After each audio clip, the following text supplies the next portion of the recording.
Hello dear aspirants, एक बहुत ही unfortunate incident अभी कल शाम को देखने को मिला है रेड फोर्ट के नियर बाई, जो ब्लास्ट हुआ है दिल्ली में। तो आई होप अभी तक आप लोगों को इसके बारे में न्यूज़ के थ्रू जानकारी मिल चुकी होगी। बट इस वीडियो में मैं आपसे इस ब्लास्ट के रिगार्डिंग कुछ और भी डिटेल में बात करूंगा कि ये ब्लास्ट आपका किस तरह से करवाया गया, इस ब्लास्ट के पीछे कौन कौन से लोग इन्वॉल्व हो सकते हैं और आगे भारत इस तरह के ब्लास्ट को रोकने के लिए क्या क्या स्टेप उठा सकता है। ये सारी चीज़ें हम इसमें डिटेल में बात करेंगे। तो सबसे पहले बात करें तो कल शाम को खबर आई थी कि दिल्ली के रेड फोर्ट के पास एक ब्लास्ट हुआ है जिसमें 8 लोगों की जान जा चुकी है। तो ये ब्लास्ट में अभी तक जो खबर आई है तो ये 8 से बढ़कर अभी तक ये अनफॉर्चुनेटली डेथ टोल 13 तक पहुंच चुका है जब ये मैं वीडियो बना रहा हूं, और कई लोग इसमें ऑलरेडी घायल हो चुके हैं। तो ये ब्लास्ट आपका किस तरह से हुआ उसके बारे में अगर हम बात करें तो ये आप देख सकते हैं, ये अपना रेड फोर्ट है। इससे कुछ किलोमीटर्स की दूरी पर यहाँ पर नेताजी सुभाष मार्ग आपको देखने को मिलेगा, और इसके नियर बाई में जो शुरू में आपने खबर सुनी होगी कि रेड फोर्ट का मेट्रो स्टेशन के पास ये ब्लास्ट हुआ है। तो यहाँ रेड फोर्ट का मेट्रो स्टेशन का गेट नंबर 1 है, उसके पास ही यहाँ पर एक रेड लाइट है। तो माना जा रहा है कि एक गाड़ी बहुत स्लोली मूव करती हुई आई, और जब वो रेड लाइट पे पहुंचती है तो यहाँ पर कहीं आके वो ब्लास्ट होता है। जब शुरू में खबर आई तो ऐसी कुछ न्यूज़ थी कि हो सकता है ये ब्लास्ट सीएनजी का हो, कुछ का था कि नहीं ये टेरर एक्टिविटी ही है। तो इसके रिगार्डिंग जो हमारे होम मिनिस्टर साहब थे, जब वो मौके पर पहुंचे तो उन्होंने कहा कि ये क्या है अभी हम क्लियरली नहीं कह सकते हैं, बट हाँ हमारी जो एजेंसीज हैं वो उसको हर एक एंगल से इन्वेस्टिगेट कर रही हैं। एजेंसी में हम बात करें तो देखिए आपका दिल्ली पुलिस है, साथ ही साथ आपका एफएसएल फॉरेंसिक साइंस लेबोरेटरी इसमें इन्वॉल्व होके इन्वेस्टिगेशन कर रही है। साथ ही साथ आपका एनएसजी है, नेशनल सिक्योरिटी गार्ड, और हमारे देश की जो सबसे बड़ी एजेंसी जो टेरर अटैक से लड़ने के लिए ही बनाई गई है, एनआईए, वो भी मिलके इसमें साथ ही साथ काम कर रही है। अभी सुबह की अगर हम बात करें तो इस ब्लास्ट के बाद जो होम मिनिस्टर हैं उन्होंने हाई लेवल सिक्योरिटी मीटिंग बुलाई है, और दिल्ली पुलिस अभी तक 4 लोगों को कस्टडी में ले चुकी है। एक Hyundai i20 कार जिसमें ये आपका ब्लास्ट होता है। उसके अलावा अभी तक और जो रिपोर्ट्स आई हैं उसमें मैं अगर आपको बताऊं तो ये गाड़ी के कुछ फुटेजेस अभी रिवील हुए हैं।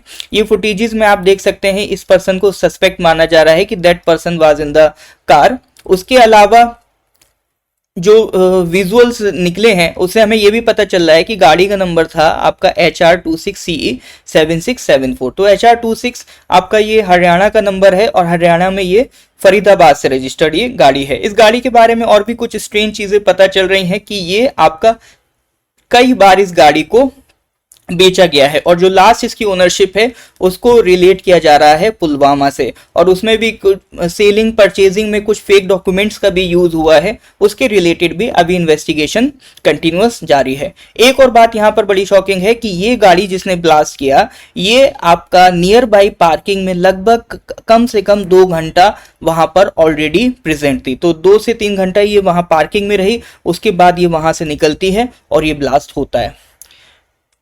और इसमें एक स्ट्रेंज थिंग हमें ये भी देखने को मिल रही है कि जब ये ब्लास्ट हुआ उससे कुछ घंटे पहले जो खबर आई थी कि जिसमें Jammu Kashmir police, Haryana police, UP police, उन लोगों ने मिलके आपका फरीदाबाद में रेड करी, जहां से 2900 केजी का आईईडी मेकिंग मटेरियल मतलब एक्सप्लोजिव ये बरामद किया गया। तो एक डॉक्टर के घर से ये सारी चीजें आपका बरामद की गई। उसके बाद ही इसको माना जा रहा है कि हो सकता है यहां से कुछ एक्सप्लोजिव बच के निकल गया हो जो आपका वो कार में पहुंचा, और उस कार से ये अटैक हमें देखने को मिला। बाकी फर्दर इसका क्या प्रोसीजर रहा, जो डिटेल है, तो जैसे ही पब्लिक में वो डिटेल्स आएंगी हम आपके साथ शेयर करेंगे।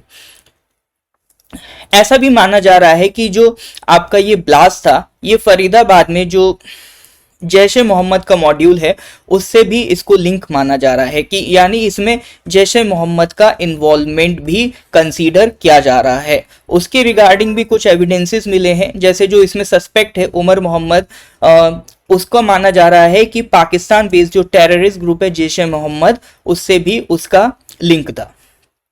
उसके अलावा अगर हम बात करें तो सोर्सेस ये भी कह रहे हैं कि आपका जो जम्मू कश्मीर पुलिस और जो अदर एजेंसीज हैं वो भी कंटिन्यूअसली इन्वेस्टिगेट इसको कर रही हैं। उमर मोहम्मद जो बाय प्रोफेशन एक डॉक्टर है वो फरीदाबाद से बाहर निकलता है, भाग जाता है after he came to know about the arrest of his accomplice from the Jaish module.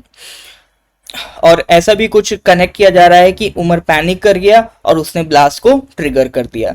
अब ब्लास्ट में जो हमारा आपको फ्यूल देखने को मिलेगा that is ammonium nitrate fuel oil that was used to carry out a blast.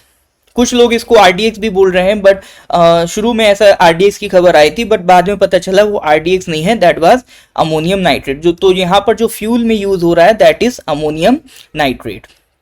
उसके अलावा अगर हम बात करें तो ये अभी इसमें और भी फर्दर इन्वेस्टिगेशन हो रही है और भी डिटेल इसमें अभी आना बाकी है। तो जब तक फर्दर डिटेल्स नहीं आ जाती पब्लिक में तो बिना क्रेडिबिलिटी के हम आपको यहाँ पर वो चीज़ें शेयर नहीं कर सकते। अब आपका बात करते हैं इस तरह के जो इवेंट्स है उनको हम किस तरह से रोक सकते हैं। देखो, इसको रोकने के लिए बहुत ही ज़रूरी है स्मार्टर सर्विलेंस, यानी एआई बेस्ड सीसीटीवी कवरेज किया जाए जहां पर क्राउडेड एरियाज में भी, स्पेशली नियर मॉन्यूमेंट्स, क्योंकि देखिए रेड फोर्ट एक हिस्टोरिक मॉन्यूमेंट्स है तो यहाँ पर विदेशी फॉरेनर्स भी बहुत ज़्यादा देखने को मिलते हैं। अगर फॉरेनर्स को कुछ होता है तो उनकी जो कंट्रीज़ हैं वो कंट्रीज़ भी हमारे देश पर फिर प्रेशर लग बनाती हैं। तो यहाँ पर उसके लिए रियल टाइम मॉनिटरिंग की जा सकती है। जो आपका अनअटेंडेड व्हीकल्स हैं उनकी पार्किंग बैन होनी चाहिए सेंसिटिव जोन्स में, और स्ट्रिक्ट स्कैनिंग हमें करनी चाहिए। पब्लिक विजिलेंस भी बहुत ज़रूरी है। सिटीजन्स को भी इनकरेज करना चाहिए कि अगर वो अपने आसपास कोई भी सस्पिशियस एक्टिविटीज़ देख रहे हैं तो वो हेल्पलाइन नंबर के जरिए ज़रूर इन्फॉर्म करें। साथ ही साथ मल्टीपल एजेंसीज हैं हमारे देश में, तो उनके बीच एक बेहतरीन कोऑर्डिनेशन की ज़रूरत है ये सारा इंसिडेंट्स को रोकने के लिए। उसके अलावा जो हिस्टोरिक साइट्स है वहां पर अपग्रेडेड सिक्योरिटी इंफ्रास्ट्रक्चर होना चाहिए टू प्रोटेक्ट देम। ये सारे कुछ हम मेजर्स यूज कर सकते हैं फ्यूचर में अगर हम इस तरह के अटैक्स को आगे रोकना चाहते हैं। बाकी इसके रिलेटेड जो भी अपडेट होगी आगे हम आपको वीडियो में बताते रहेंगे। इससे रिलेटेड देखिए एक क्वेश्चन यहाँ पर मैं आपके लिए फ्रेम कर रहा हूँ कि अभी ये जो ब्लास्ट हुआ है वो किस कानून के तहत आपका इन्वेस्टिगेट किया जा रहा है।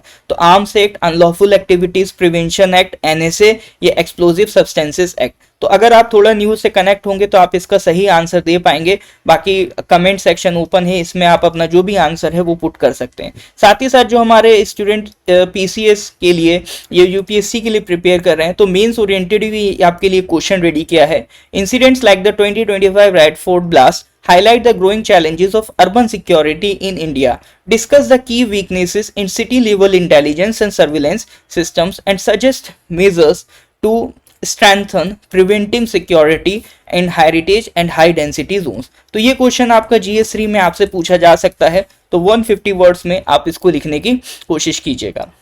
और एट लास्ट मैं आपसे यही कहना चाहूँगा कि जो रेड फोर्ट के पास हमें ये अटैक देखने को मिलता है तो ये हमें एहसास दिलाता है कि अभी भी हमारे भारत में सिक्योरिटी लैप्सेस हो जाते हैं जिनको कंट्रोल करने की ज़रूरत है। बट साथ ही साथ as a citizen of India एक ऐसे टाइम में जब देश इस तरह की परेशानी से जूझ रहा हो तो हमें यूनिटी के साथ आगे बढ़ना चाहिए और करेज के साथ आगे बढ़ना चाहिए, क्योंकि जिन लोगों का ये प्लान है उनका प्लान है भारत की यूनिटी को तोड़ना, भारत की स्ट्रेंथ को तोड़ना, भारत की इंटीग्रिटी को तोड़ना। तो हमें अगर उनको प्लान में फ्लॉप करना है तो that is very necessary that our freedom must always be guarded with unity and courage. तो इस तरह की वीडियोज़ अगर आप आगे भी चाहते हैं तो चैनल को सब्सक्राइब कर दीजिए।